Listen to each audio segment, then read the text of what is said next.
Zon hijau di Sabah yang diumumkan semalam, dan ini juga merupakan satu lagi usaha berterusan bagi semua kawasan yang terlibat, dan kita ingin mengambil satu negeri secara spesifik, iaitu Darul Iman Tegar Kekal Zon Hijau.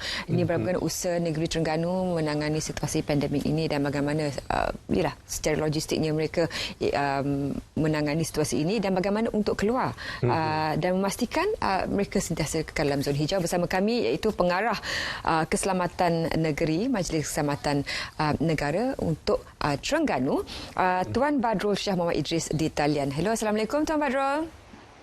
Waalaikumsalam warahmatullahi wabarakatuh.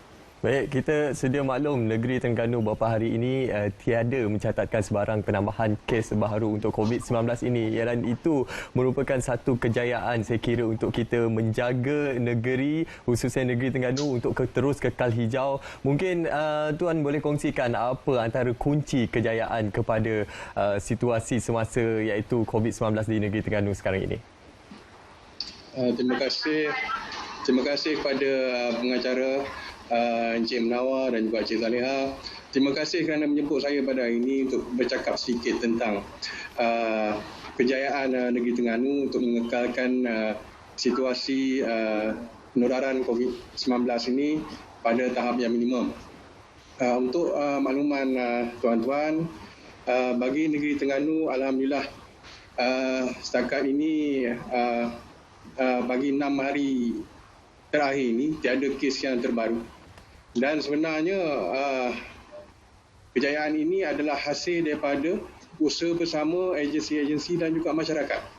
Agensi-agensi semua telah melaksanakan tugasan mereka dengan berkesan, dengan membuat penguatkuasaan, membuat pemantauan dan memastikan bahawa semua SOP dipatuhi. Di samping itu juga masyarakat telah memainkan peranan mereka untuk mematuhi SOP yang telah ditetapkan. Seperti yang kita tahu, kejayaan tidak akan dapat dicapai sekiranya tiada kerjasama di antara dua pihak yang berkepentingan. Tuan Badrul, kita tahu bagaimana stres dan juga situasi kerja yang sangat mencabar bagi pekerja petugas barisan hadapan kita, Tuan, ya. Dan bagaimana mereka ini sentiasa diberikan sokongan dan juga kata-kata semangat supaya mereka terus komited dan juga konsisten dalam usaha seharian mereka. Ya. Apa tu frontliner ni, seperti yang kita tahulah, setakat ini memang mereka lah yang memainkan peranan penting apabila berhadapan dengan masyarakat, dan juga mereka jugalah yang bertungkus lumus memastikan bahawa tiadanya ataupun berkurangannya penularan COVID-19 di negeri Terengganu. Apa yang kita buat bagi frontliner ini, kita memberikan kata-kata semangat di bawah kepimpinan Kerajaan Negeri Yang Amat Berhormat Menteri Besar dan juga kerajaan negeri telah memberikan penghormatan kepada mereka-mereka ini dan memastikan bahawa mereka dalam keadaan yang baik dan kebajikan mereka terjaga. Dalam ketika PKPB yang baru-baru ini, berbangkit isu berkenaan dengan kebajikan frontliners kita, terutama sekali mereka yang terpaksa bekerja, dan tiadanya sokongan kepada mereka untuk menjaga anak-anak mereka lah, terutama mereka yang mempunyai anak-anak kecil. Dan setakat ini, alhamdulillah, kerajaan telah mengambil kira perkara tersebut dan taska-taska boleh dibuka untuk membantu frontliners ini untuk menghantar anak-anak mereka. Itu adalah antara perkara-perkara yang kita laksanakan supaya frontliners ini dapat melaksanakan tugas mereka yang dengan baik. Sampai itu juga kita memberikan kata sokongan psikososial kepada mereka, siasa memberikan motivasi kepada mereka, dan ia dilaksanakan oleh jabatan-jabatan yang berkaitan. Itu berkaitan pengorbanan frontliners. Sekarang ini dalam usaha kita untuk memutuskan rantaian COVID-19 ini, bukan saja usaha ini dan tanggungjawab ini dipikul oleh agensi kerajaan semata-mata, tapi dipikul bersama oleh kumpulan ataupun itu kelompok masyarakat. Mungkin Tuan boleh menegaskan, memberikan perhatian dalam hal peranan masyarakat dan juga usaha pemerkasaan komuniti untuk menjaga negeri Terengganu terus kekal menjadi sebagai sebuah negeri zon hijau, dan juga peranan masyarakat untuk kita terus melindungi negeri Terengganu ini. Seperti yang saya nyatakan awal tadi, memang masyarakat memainkan peranan yang amat penting. Tanpa adanya kerjasama daripada masyarakat, pastinya usaha kita untuk menangani COVID-19 ini tidak akan tercapai dan juga kita tidak dapat minimumkan kes. Peranan masyarakat ini kita telah laksanakan melalui pengenalan norma-norma baru yang mereka perlu laksanakan dan perlu mereka ikuti. Seperti yang kita sedia maklum bahawa norma-norma baru ini telah diperkenalkan supaya masyarakat boleh mengambil kira SOP-SOP yang mereka patut laksanakan. Paling minimum pun menjaga kesihatan, adanya penjarakan fizikal, adanya orang kata mengelakkan tempat-tempat yang bersesak. Perkara-perkara itu adalah perkara-perkara minimum yang boleh mereka laksanakan. Samping SOP-SOP lain yang telah dikeluarkan oleh pihak kerajaan. Dan masyarakat pula melalui kepimpinan setempat, sebagai contohnya MPKK, Majlis Pengurusan Komuniti Kampung, ya, telah melaksanakan program-program kesedaran kepada masyarakat. Dan mereka juga turut mengambil peranan menegur masyarakat-masyarakat kepada mana-mana mereka yang tidak mematuhi. Di samping itu juga, selain peranan daripada pihak MPKK ini, pihak-pihak berkuasa negeri Terengganu juga sebenarnya mengambil inisiatif selain melaksanakan tindakan-tindakan punitif seperti yang kita tahulah, ya, menyaman mereka-mereka yang tidak mematuhi. Namun sebegitu banyaknya di negeri Terengganu ini kita mengeluarkan nasihat-nasihat kepada mereka, kepada masyarakat supaya mereka mematuhi SOP-SOP yang telah ditetapkan. Itu adalah langkah-langkah yang kita ambil memastikan masyarakat mematuhi, dan dengan adanya kesedaran masyarakat, pastinya usaha kita untuk menangani COVID-19 ini semakin baiklah.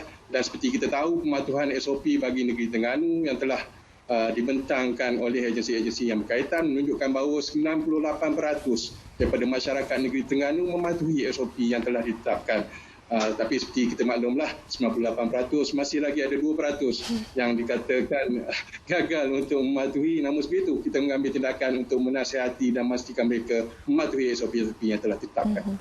Tuan Badrul, dari apa yang Tuan kongsikan, bagaimana peranan masyarakat, komitmen daripada frontliners dan juga usaha aturan oleh MKN sendiri, bagaimana agaknya yang boleh dikongsikan, juga barangkali boleh dikongsikan dengan negeri-negeri lain dari segi rutin pengurusan yang membolehkan, yang dilakukan oleh negeri Terengganu, yang membolehkan zon hijau ini dapat dicapai oleh negeri Terengganu? Terima kasih Cik Zaliha di atas soalan tersebut. Bagi memastikan bahawa zon hijau ini kekal di negeri Terengganu, kita kena memastikan bahawa kerajaan bersama juga masyarakat bersama-sama untuk menangani isu COVID-19. Bagi negeri-negeri lain, saya melihat isunya mungkin berbeza, sebab bagi negeri Terengganu, kita ni yang pertamanya daripada sudut kepadatan, masyarakatnya tidak banyak berbanding dengan di negeri-negeri di pantai barat. Itu adalah salah satu faktor yang mungkin menyumbang kepada kurangnya penularan COVID-19. Di samping itu juga, seperti saya katakan tadi, adalah kepatuhan SOP yang baik oleh masyarakat dan juga kerja-kerja yang telah dilaksanakan oleh agensi-agensi bagi memastikan masyarakat mematuhi SOP. Jadi apa yang saya boleh kongsikan dengan negeri-negeri lain, kita perlu memastikan bahawa masyarakat memainkan peranan yang besar. Dan seperti yang kita maklum, terakhir ini kita mengatakan bahawa masyarakatlah frontliners bagi kita. Bagi agensi-agensi kerajaan, kita telah melaksanakan yang terbaik. Masyarakat juga perlu melaksanakan yang terbaik. Sebagai frontliners, kita jaga kita. Ya, Tuan, kita sedia maklum daripada kategori zon hijau yang diperoleh oleh negeri Terengganu ini membolehkan pemulihan ekonomi di negeri Terengganu berlangsung dengan kadar yang memberangsangkan. Mungkin Tuan boleh kongsikan bagaimana situasi semasa aktiviti-aktiviti ekonomi di negeri Terengganu ketika ini, khususnya bagi aktiviti pelancongan. Okey, bagi aktiviti pelancongan seperti yang kita sedia maklum, alhamdulillah apabila kerajaan telah mengumumkan PKPP, iaitu Perintah Kawalan Pergerakan Pemulihan pada bulan Jun itu, ekonomi negeri Terengganu semakin baik.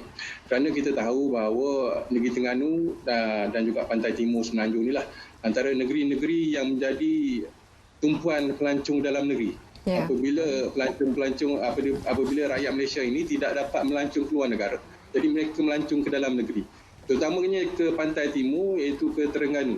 Dan alhamdulillah bagi negeri Terengganu sendiri, kita menyambut baiklah kehadiran pelancong-pelancong daripada negeri-negeri dalam negara, dan memastikan bahawa pelancong-pelancong yang hadir ini juga mematuhi SOP. Itu yang kita perlukan. Dan alhamdulillah ekonomi negeri Terengganu seperti yang dinyatakan oleh tuan pengacara tadi semakin pulih. Namun sebegitu apabila berlakunya PKPB yang berlangsung baru-baru ini telah menyebabkan kurang jugalah masukan pelancong. Seperti kita maklum, pelancong di negeri Terengganu ini datangnya daripada luar, iaitu daripada negeri-negeri pantai barat Semenanjung ke negeri Terengganu. Namun kita berharapkan bahawa situasi di seluruh negara bertambah baik dan kita berharapkan di negeri-negeri pantai barat juga bertambah baik dan dapat ramai kehadiran pelancong-pelancong ke negeri Terengganu. Baik, terima kasih Tuan Badrul kerana berkongsi maklumat dari negeri Terengganu. Kita harapkan juga banyak lagi negeri yang dapat memberikan dapat berdalam zon hijau.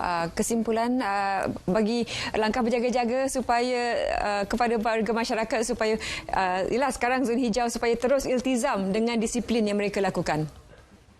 Ya, bagi rakyat negeri Terengganu, saya mengucapkan banyak terima kasih kerana telah mengambil usaha memastikan bahawa pematuhan SOP dibuat dengan baik dan negeri Terengganu dalam keadaan bertambah baik.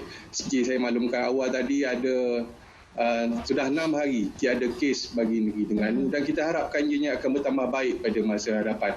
Dan masyarakat perlulah mematuhi SOP-SOP yang telah ditetapkan oleh kerajaan dan melaksanakan norma baharu bagi memastikan tiadanya penularan COVID-19. Dan kita berharapkan bahawa negeri Terengganu akan kembali hijau keseluruhannya dan menjadi antara negeri yang terbaik di dalam pengurusan COVID-19. InsyaAllah. Terima kasih sekali lagi kita ucapkan kepada Tuan Badrul Shah Muhammad Idris, Pengarah Keselamatan Negeri Majlis Keselamatan Negara Negeri Terengganu atas perkongsian situasi semasa COVID-19 di Negeri Terengganu. Terima kasih Tuan. Terima kasih kembali. Dan juga pastinya kita harapkan yang terbaik dan juga rasa penghargaan yang tidak terhingga kepada semua petugas barisan hadapan kita dan juga pastinya kita juga inginkan kerjasama daripada warga masyarakat selain daripada menjaga keselamatan masing-masing dan kita saling menyokong ekonomi tempatan SME PKS kita supaya membantu usahawan kita yang berada dalam negara untuk kita perkukuhkan ekonomi dari dalam negara supaya dalam apa juga situasi sekalipun kita masih boleh bergerak ke arah kemajuan bersama-sama. InsyaAllah kalau kita dapat melandaikan lekuk pandemik COVID-19 ini, dapatlah kita melakukan aktiviti-aktiviti yang kita rindui selama ini, antaranya aktiviti melancong. Macam negeri Terengganu tengok wayang. Banyak sangat aktiviti yang boleh kita lakukan. Jadi untuk kita mencapai matlamat tersebut sudah pasti ialah dengan pematuhan SOP dan juga pengamalan norma baru. Itu antara vaksin yang terbaik yang boleh kita lakukan sekarang ini dalam kita mendepani cabaran pandemik COVID-19. Kalau boleh, kalau tadi di negeri Terengganu 98% rakyatnya mencapai pematuhan SOP dan amalan norma baru ini. Kalau boleh kita nak rakyat Malaysia semuanya mematuhi SOP dan juga untuk kita memenangi pandemik ini. Anda juga boleh rujuk laman web MKN untuk mengetahui prosedur terkini dan juga untuk itu terima kasih kerana mengikuti Salam Selamat Pagi Malaysia pada pagi ini. Bagi yang